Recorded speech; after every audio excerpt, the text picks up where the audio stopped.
फडणवीसांच्या मतदारसंघामध्ये 5 महिन्यात 8% मतदार वाढले. काही बूथवर 20 ते 50% मतदार वाढ. निवडणूक आयोग मौन बागळून का आहे? राहुल गांधींचा मोठा आरोप. वैफल्यग्रस्त राहुल गांधींकडून जनतेची दिशाभूल. पटोले, थोरात, वडेट्टीवारांकडून अस्तित्व टिकवण्यासाठी राहुल गांधींना खोटी माहिती. सर्व मनोरुग्णांना रुग्णालयामध्ये घेऊन जायला हवं. प्रसाद लाड यांची टीका.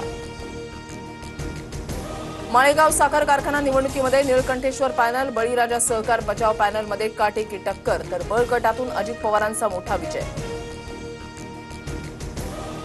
अजित पवारांकडे सत्ता आहे, पैसा आहे. बँका रात्री उघड्या ठेवल्या. 15 दिवसांपासून राज्य वाऱ्यावर सोडून गावामध्ये बसलेत. त्यामुळे अजित पवारांच्या जिंकण्याला महत्त्व नाही. माळेगाव कारखाना निवडणुकीवरून राऊतांची टीका. भास्कर जाधव यांची पक्षातील बडव्यांवर पक्षाच्या बैठकीमध्ये टीका. निवडणुकीमध्ये उमेदवाराला एबी फॉर्म देताना विचारात घेतलं नाही. पहिल्या फळीमधील नेत्यांच्या कार्यपद्धतीवर जाधवांकडून प्रश्नचिन्ह. भास्कर जाधवांची नाराजी माझ्यापर्यंत आली नाही. ठाकरेंचे दरवाजे जाधवांसाठी कायम उघडे. विनायक राऊतांची प्रतिक्रिया. भास्कर जाधवांनी शिंदेंचं नेतृत्व स्वीकारलं तर आनंदच. जाधवांसारख्या नेत्यांना राजकीय संन्यास घेणं अयोग्य. मातोश्रीवरील राग जाधवांनी अनेकदा माझ्यावर काढला. उदय सामंतांचं वक्तव्य. तेजस्वी घोसाळकरांची नाराजी दूर करण्याचा उद्धव ठाकरेंकडून प्रयत्न. घोसाळकर पक्षामध्ये नाराज असून भाजपमध्ये प्रवेश करणार असल्याची चर्चा. घोसाळकरांची महिला विधानसभा प्रमुखपदी नियुक्ती. संदीप देशपांडेंकडून ठाकरेंच्या शिवसेनेवर टीकेचे बाण सुरूच. राज्याच्या मनामधलं ओळखणाऱ्यांनी जाधवांच्या मनामधलं ओळखलं का? भास्कर जाधवांच्या वक्तव्यावरून देशपांडेंची टोलेबाजी. मराठी माणूस दोन्ही ठाकरेंकडे फार आशेनं पाहतोय. आम्ही भांडत राहिलो तर मराठी माणूस क्षमा करणार नाही. प्रकाश महाजनांचं विधान. 6 महिन्यांपासून शिवभोजन थाळीला सरकारकडून अनुदान नाही. अनुदान न मिळाल्यानं राज्यातील अनेक शिवभोजन थाळी केंद्र बंद. काही केंद्र कर्ज घेऊन चालवली जात असल्याची माहिती. शिवभोजन थाळीबाबत अनुदान थकीत असल्याचं कुठलंही निवेदन मिळालं नाही. काही तांत्रिक अडचण असल्यास दूर करण्याचा प्रयत्न करणार. आशिष जयस्वाल यांची प्रतिक्रिया. सरकारची स्थिती भिकाऱ्यासारखी झाली. लाडकी बहीण योजना आणल्यानंतर अनेक योजनांना सरकारकडून कात्री. शिवभोजन थाळीच्या अनुदानावरून विजय वडेट्टीवारांची टीका. पुण्यात अजित पवारांचा ठाकरे गटाला धक्का. माजी आमदार महादेव बाबर यांचा आज राष्ट्रवादीमध्ये प्रवेश. अजित पवारांच्या उपस्थितीमध्ये पक्षप्रवेश करणार.